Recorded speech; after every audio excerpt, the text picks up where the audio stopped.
नमस्कार, study blade में आपका स्वागत है। आज के क्लास में देखेंगे क्लास और वो भी 9th और सब्जेक्ट रहेगा केमिस्ट्री चैप्टर 2 क्या हमारे आसपास के पदार्थ शुद्ध हैं, और इस पे आधारित महत्वपूर्ण VVI ऑब्जेक्टिव प्रश्न जो कि आपके एग्ज़ाम में बहुत हेल्प करते हैं।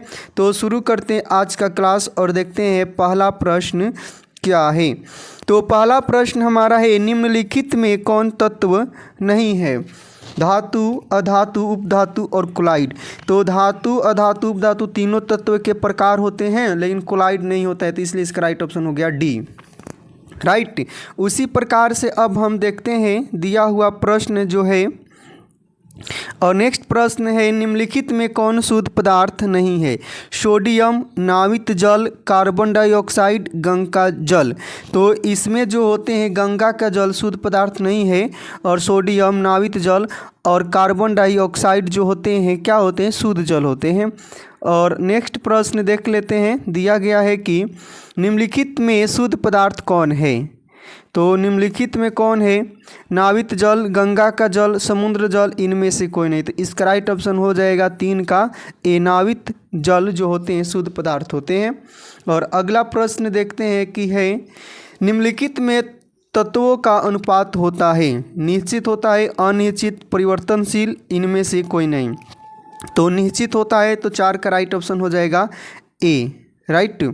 और इसी प्रकार अगला प्रश्न देखते हैं, परिक्षिप्त प्रावस्था एवं परिक्षेपण माध्यम से मिलन कर बने विलयन को क्या कहते हैं? जब परिक्षेपण माध्यम और परिक्षेपित प्रावस्था आपस में मिलते हैं तो क्या बनता है?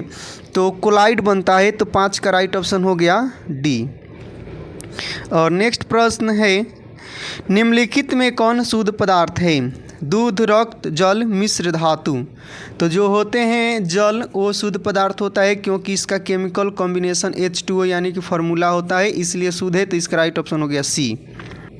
और नेक्स्ट प्रश्न है, निम्नलिखित में कौन अशुद्ध पदार्थ है? तो सोडियम, वायु, हाइड्रोजन, अमोनिया। तो इसमें अशुद्ध पदार्थ क्या है? तो वायु है। तो 7 का राइट ऑप्शन हो गया बी। उसी प्रकार अगला प्रश्न है, निम्नलिखित में कौन विलयन है? तो साबुन विलयन, लवण विलयन, चौक, जल मिश्रण, स्टार्च विलयन। तो इसका राइट ऑप्शन हो जाएगा लवण विलयन, यानी कि NaCl को घोलिएगा तो वो बन जाएंगे सॉल्यूशन। तो 8 का राइट ऑप्शन हो गया बी। अगला प्रश्न है, निम्नलिखित में कौन निलंबन है? चीनी विलयन, सोडा जल, मटमैला पानी, साबुन जल। तो इसका राइट ऑप्शन हो जाएगा सी। जो मटमैला जल होता है ना, तो 9 का राइट ऑप्शन सी। मटमैला जल क्लोराइड का निलंबन का एग्जाम्पल है। उसी प्रकार हम देखते हैं नेक्स्ट प्रश्न दिया गया है, निम्नलिखित में कौन तत्व है? यानी तत्व पूछा है, हवा, ऑक्सीजन, पानी, लवण। तो इसका राइट ऑप्शन हो जाएगा बी, ऑक्सीजन तत्व होता है। उसी प्रकार अगला प्रश्न है, निम्नलिखित में कौन यौगिक है? वायु, ऑक्सीजन, तांबा, नमक। तो नमक यौगिक होता है, क्योंकि इसका फार्मूला NaCl होता है, जो निश्चित अनुपात में मिले होते हैं। और अगला प्रश्न है, निम्नलिखित में अधातु कौन है? Germanium, selenium, iodine, titanium. तो 13 का राइट ऑप्शन हो जाएगा सी। आयोडीन जो होते हैं क्या होते हैं? अधातु होते हैं। और अगला प्रश्न दिया गया है, तत्व के सूक्ष्मतम कण को क्या कहते हैं?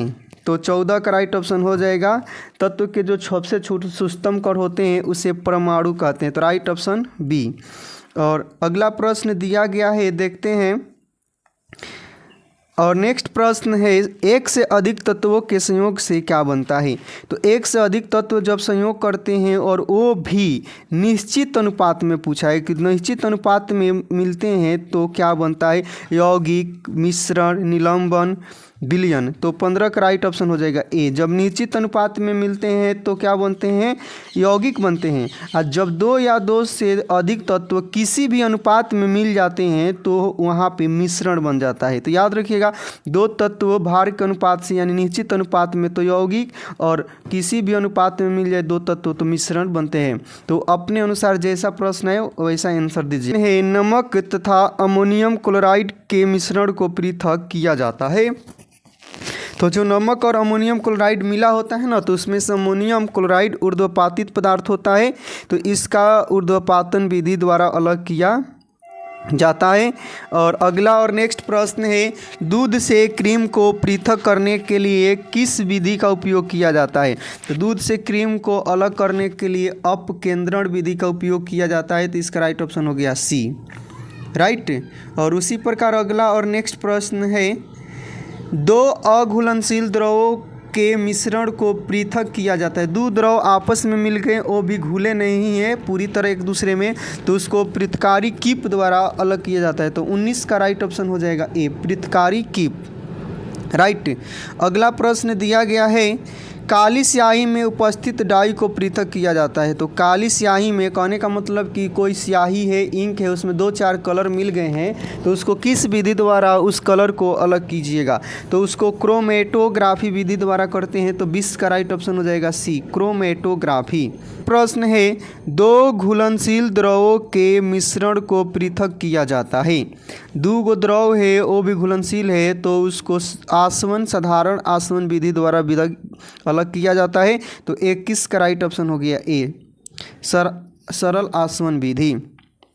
और अगला प्रश्न है, निम्न में कौन शुद्ध पदार्थ है? आयोडीन युक्त नमक, ग्लूकोज, शुद्ध घी, शुद्ध दूध। तो ग्लूकोज C6H12O6 होता है जो यौगिक है, इसलिए ये शुद्ध पदार्थ हुआ। तो 22 का राइट ऑप्शन हो गया बी। और उसी प्रकार और नेक्स्ट प्रश्न देखते हैं जो दिया गया है, वैसे पदार्थ को शुद्ध पदार्थ कहते हैं जिसमें मिलावट नहीं हो, अशुद्धि नहीं हो, सभी कण समान हो, इनमें से कोई नहीं। तो इसका राइट ऑप्शन हो जाएगा सी, सभी कण समान हो। और नेक्स्ट प्रश्न जो है देख लेते हैं, निम्न में कौन मिश्रण नहीं है? क्लोराइड, विलयन, मिश्र धातु, कार्बन डाइऑक्साइड। तो कार्बन डाइऑक्साइड जो होता है फार्मूले वाला होता है, इसका फार्मूला बन गया है, निश्चित अनुपात में भी होते हैं, तो इसलिए कार्बन डाइऑक्साइड मिश्रण नहीं है। तो राइट ऑप्शन हुआ डी। नेक्स्ट प्रश्न है, निम्न में यौगिक को चुने। जल, पीतल दिया है, लोहा दिया है, क्लोरीन गैस दिया है। तो ये जो जल होता है ये H2O फार्मूला होता है, तो इसलिए इसका निश्चित अनुपात में है, तो इसका ये यौगिक हुआ। तो 26 का राइट ऑप्शन हुआ ए, जल। तत्व क्या होते हैं? सरलतम पदार्थ हैं, बात सही है। समान परमाणु से, ये भी बात सही है, ए भी दोनों सही है। तो इसका राइट ऑप्शन हो गया 30 का क्या हो गया? तो 30 का सी, ए और बी दोनों। अगला प्रश्न दिया गया है कि निम्नलिखित में तत्व कौन है? नमक, हवा, सोना, चीनी। तो सोना होता है तत्व, तो इसलिए राइट ऑप्शन हो गया सी। और अगला प्रश्न देख लेते हैं, दिया गया है कि दो या दो से अधिक घुलनशील द्रव जिनकी क्वथनांक का अंतर 25 के यानी 25 के बोला है, यानी 25 डिग्री सेल्सियस से कम होता है, तो मिश्रण को पृथक किया जाता है। तो 25 के तो से कम पूछा है ना, इसका राइट ऑप्शन हो जाए प्रभाजी आसवन विधि, और से अधिक होता तो आसवन सरल आसवन विधि होता। तो 35 का राइट ऑप्शन हो गया बी, प्रभाजी आसवन विधि। और अगला प्रश्न दिया गया है, निम्नलिखित में कौन ऊर्ध्वपातित नहीं हो सकता? नौसादर, आयोडीन, कपूर, गंधक। तो इसका राइट ऑप्शन हो गया गंधक जो है आयोडीन, ये ऊर्ध्वपातित नहीं है, इसलिए इसका ऊर्ध्वपातन नहीं हो सकता। तो इसका राइट ऑप्शन हो गया गंधक। और अगला और नेक्स्ट प्रश्न है, द्रव धातु और द्रव अधातु। एक ऐसे उदाहरण दीजिए जो धातु हो लेकिन द्रव हो, अधातु हो लेकिन द्रव हो। तो धातु में द्रव पारा होता है और धातु में द्रव पारा होता है और अधातु में द्रव ब्रोमीन होता है। तो पारा ब्रोमीन। तो 37 का राइट ऑप्शन हो गया सी, पारा और ब्रोमीन। और नेक्स्ट प्रश्न देखते हैं, दिया गया है कि निम्नलिखित में कौन विद्युत का सुचालक अधातु है? ऐसे अधातु को चुनिए जो विद्युत के सुचालक होते हैं। तो इसका राइट ऑप्शन हो गया सी, ग्रेफाइट अधातु होता है लेकिन इसमें करंट चलता है। अगला प्रश्न दिया गया है कि निम्नलिखित में कौन उपधातु है? Copper, iron, silver, germanium. तो इसका राइट ऑप्शन हो गया डी, जर्मेनियम उपधातु होते हैं। और नेक्स्ट प्रश्न है कि बालू और नौसादर के मिश्रण को किस विधि द्वारा पृथक करते हैं? तो नौसादर जो होते हैं ना, नौसादर ये ऊर्ध्वपातित पदार्थ होते हैं, तो इसका हम ऊर्ध्वपातन कहते हैं। तो यहाँ पे कर्णपातन दिया है, तो इसका ऊर्ध्वपातन विधि हो जाएगा। राइट ऑप्शन हमारा क्या हुआ? सी हुआ। नेक्स्ट प्रश्न है, ताप क्रम बढ़ने पर किसी द्रव में गैसीय पदार्थ की विलेयता बढ़ जाती है, घट जाती है? अपरिवर्तित ताप क्रम यानी कि जो मान लीजिए कि ये द्रव है, द्रव में कोई गैस को हम विलेयता कर रहे हैं, टेम्परेचर बढ़ाएंगे तो इसकी विलेयता घटेगी कि बढ़ेगी। तो अगर गर्म करते हैं तो ये गैस जो है गर्म करने पर कण दूर दूर भागता है, तो ज़्यादा इसमें नहीं घुलेगा, पास पास रहेगा तो घुलेगा, तो इसकी विलेयता घट जाती है। तो 48 का राइट ऑप्शन हो जाएगा बी, घट जाती है। उसी प्रकार अगला और नेक्स्ट प्रश्न है, शुद्ध सोना जो होता है मुलायम होता है, उसे ढींढ बनाने में थोड़ी मात्रा में कौन धातु मिलाया जाता है। शुद्ध सोना बहुत नर्म कोमल कीमती है और शुद्ध सोने का उपयोग आभूषण बनाने में नहीं होता है, जो काफ़ी मुलायम होता है। तो इसमें अशुद्धि के रूप में थोड़ी मात्रा में क्या मिलाया जाता है, तो तांबा मिलाया जाता है। तो इसका राइट ऑप्शन हो गया ए। उसी प्रकार अगला और नेक्स्ट प्रश्न दिया गया है कि चौक को पीसकर जल में घोलने पर क्या मिलता है। जो चौक होता है, चौक खड़िया, उसको जल में घोलते हैं तो क्या बनता है, तो समांगी विलयन बनता है, निलंबन, कोलाइडी, इनमें से कोई नहीं। तो निलंबन बनता है क्योंकि कण फैल जाते हैं, घुलते नहीं हैं। और अगला और नेक्स्ट प्रश्न देखिए है, निम्नलिखित में कौन मिश्रण है। चांदी, हाइड्रोजन, जल, वायु। तो वायु मिश्रण बहुत सारी गैसों की होती है, तो इसलिए इसका राइट ऑप्शन हो गया वायु। नेक्स्ट ऑप्शन है, निम्न में चमकीली अधातु को चुने। ऐसे अधातु का नाम बताइए जो चमकीली हो। तो इसका राइट ऑप्शन हो गया 60 का सी, आयोडीन।